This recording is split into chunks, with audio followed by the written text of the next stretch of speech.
Hey,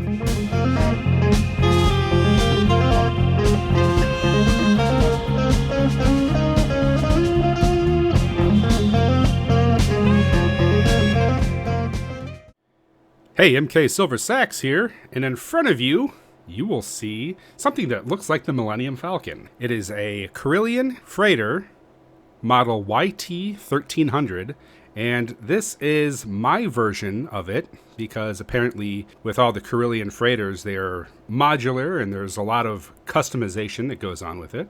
As you'll notice, we walk around, there are certain things that I've painted differently, such as the sensor array.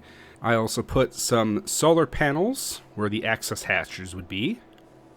And because of the way Interstellar Rift designs the outside of the ship when you create the inside first, I've had to do some special things with the painting scheme just to make it look a little bit better, because otherwise there were some very strange proportions on the paneling. But I wanted to make sure that I didn't have to add too many extra panels so that the ship would be weighed down. As far as weapons, you'll see that there are 2 auto cannons on the front,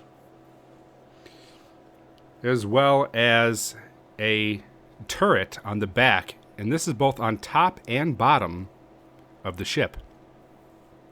So if you have a larger crew, you could actually have some crew members access the backwards firing cannons.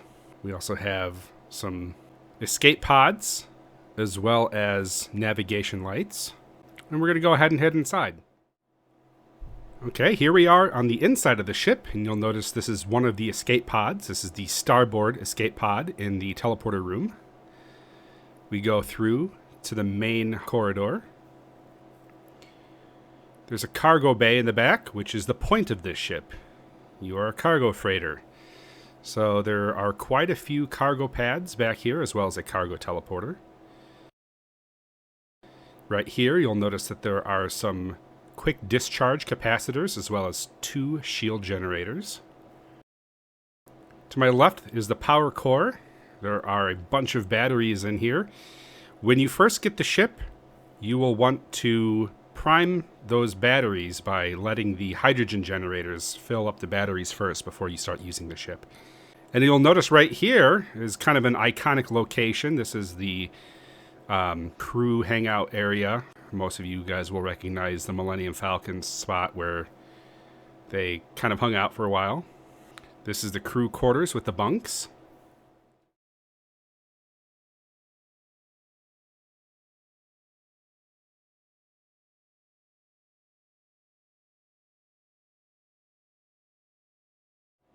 A galley kitchen, as well as salvage areas in the front of the ship. Life support system is also within the crew area. You'll notice there's a window is here as well.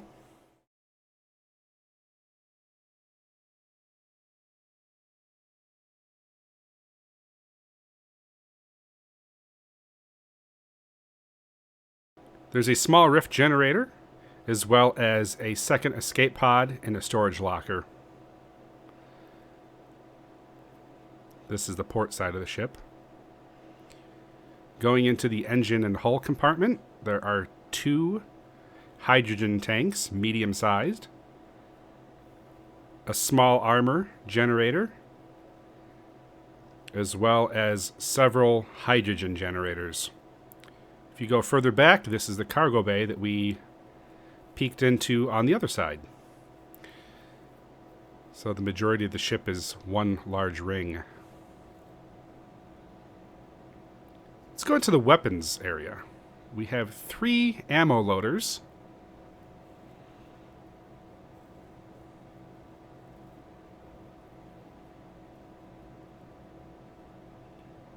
We have a small weapons computer. And now we head upstairs to the top turret. Getting in and out of the turrets is a little bit weird. You have to do a little bit of jumping or parkouring into it. But there was no other way that I could design the ladders so that it was easy to get in there without making the outside of the ship look extremely disproportionate. I mean, it already is, but I wanted to cut back on the amount of room space that I had within the weapons area.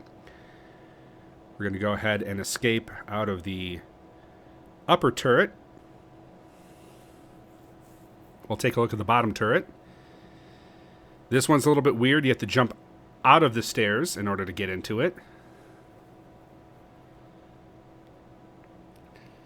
But again, nice clear view out the back with about a 90-degree turning arc.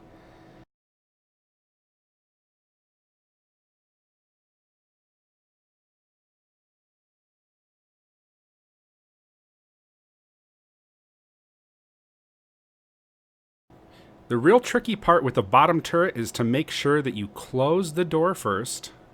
And then usually takes a couple tries, but there's a little bit of parkour jumping back up into the stairs. If there's a way to take the railings off the stairs, it would actually make it a little bit easier to get in the top and the bottom turrets. But the idea is as they start creating more things, I will be able to adjust it and re-upload it. So here's the computer room. You'll notice that there's a data core terminal, a cargo ejector, and then we're going to go up to the cockpit. Let's go ahead and turn on the light.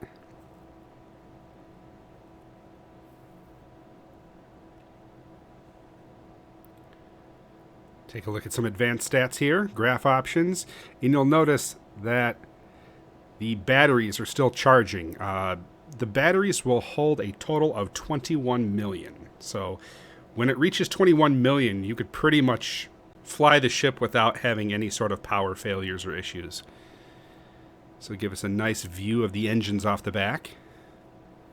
Looks really cool. I wanted to make sure that it looked quite a bit like the movie.